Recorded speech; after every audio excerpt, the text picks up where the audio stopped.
Hi guys, so I've just finished a project and yeah, I'm not too sure what to say about it. I think it's interesting because as a freelancer you work with all types of people and you work with all types of projects. But when you've worked a great project, when you feel satisfied afterwards that the participants in your project gain something from your knowledge and that you're teaching them properly. And for me, I feel like I was doing the best I could with what I had. And I think it's about, maybe I was at fault for not asking more or doing more to accommodate for the situation, but I felt like I didn't have any choice and I didn't have long. So it was just a bit, when you get people who ask a lot but don't compensate you enough, then I feel it's just unjust and a little unfair. And I think and when people demand to do stuff, they demand of you your time, your money, your energy, and when you don't reap what you sow because of lack of facilities, facilities, information and just motive, and if you're not compensated well, then it just feels like you failed as an artist, but they've also failed as an employer. And I feel like whenever you do stuff, freelance or not, regardless of what you invest your time in, just make sure that you are compensated well. And I mean, it's not for just money wise, but also artistically and with sort of artistic integrity. And I think I've always grown up within sort of the dance world in terms of having artistic integrity and being respected in a way that your work is valued, and it's valued, yes, monetary, through just through recognition and through value in terms of what an employer can give you to say you did a great job, and not via just email or not just anything. And I don't mean money, I mean, I do mean money, but I mean also just the respect enough to be like, okay, here is something that I want you to nurture, and I want you to give back what you know and have it reflect in sort of the participants that take part in your project.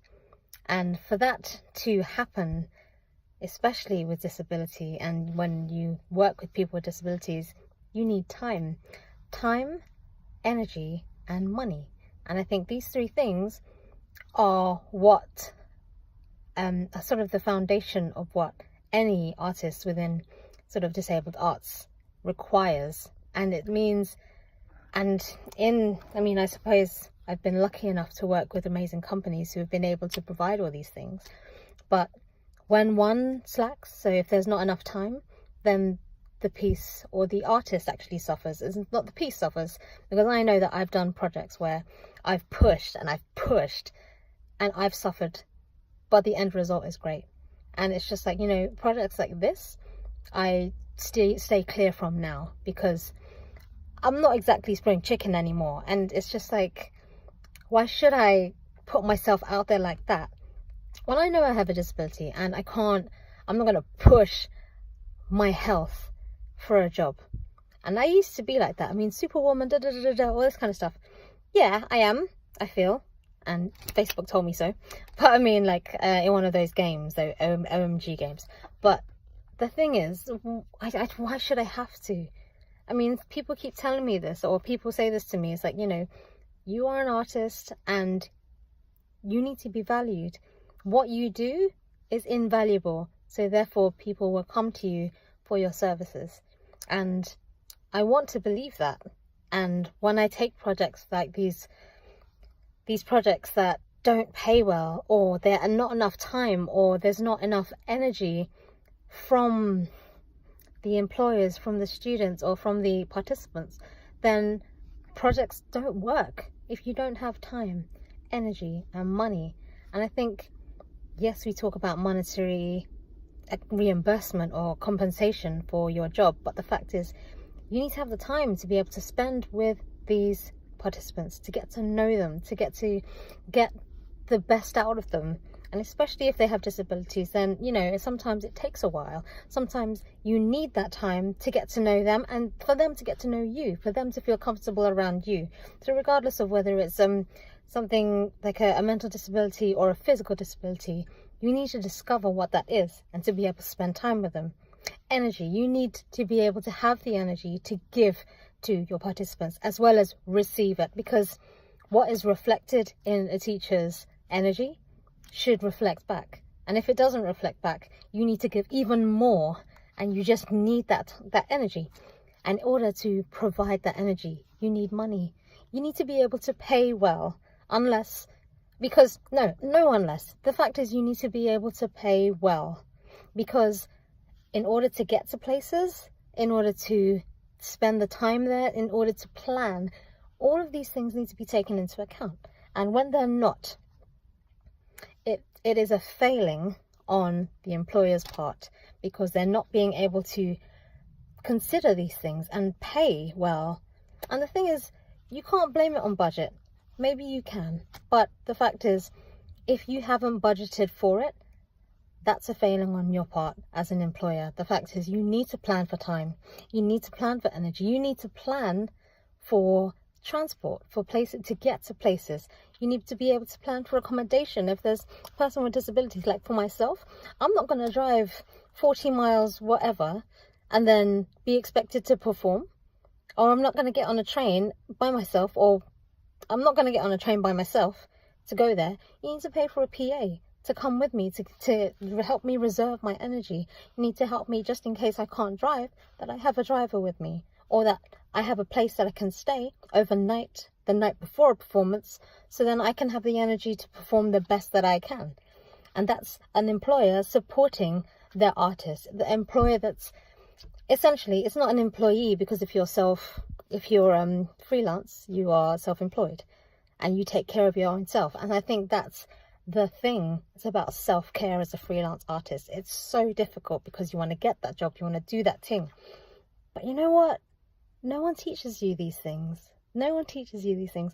And as a person with a disability, it is so hard.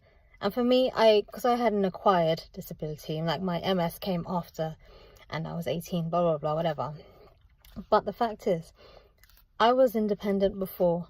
So to have that taken away, for me to get it back, and for me to get, to try and get to places, people, like, I don't know, I mean, it's nice that I inspire people, and it's not why I do this.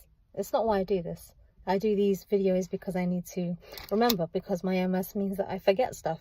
But I do the things that I do because I want to learn. I'm a child of the world and I want to learn. I talk about being a sponge for, to absorb as much as I can, so then I can use it for myself, and then I can use it to share with others, because that's my passion. It's my passion to make dance accessible.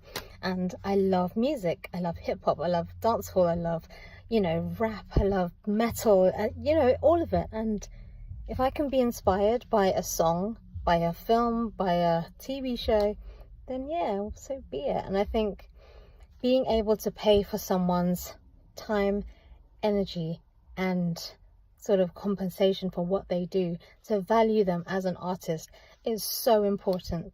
And yeah, just taking it into account. I feel like when I've taken on these projects that don't do those things and then continue to demand more of you, I can't deal. And I just feel like, why should I give all of myself to something that's not going to value me, or something that's not going to reflect well, but it's going to make you look great, but then just leave me hanging in the wind? Why should I do that? Why should I give you permission to walk all over me? And as a disabled person in a wheelchair, it happens so often, because you're seen as, oh, you can't do anything, oh, you can't, how can you dance? You can't walk.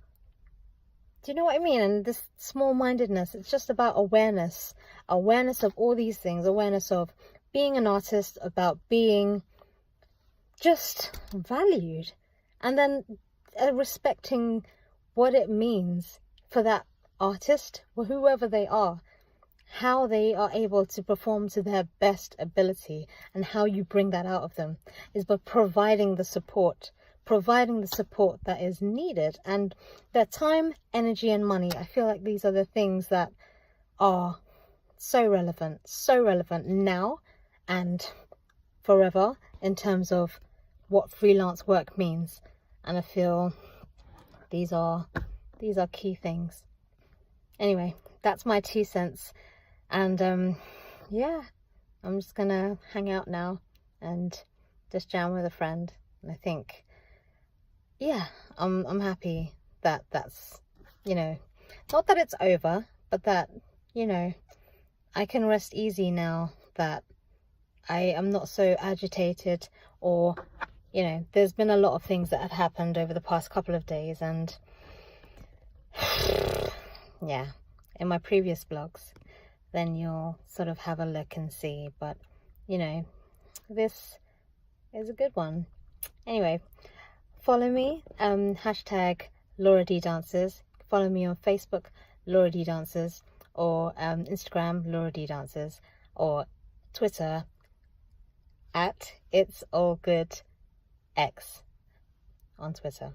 And then if you wanted to look onto my website to see what I'm doing and what I've been up to, on who I am really, www.LauraDDances.com. Great. All right, guys, I'm out for tonight. Peace. Have a good one. And yo, take care. Bye.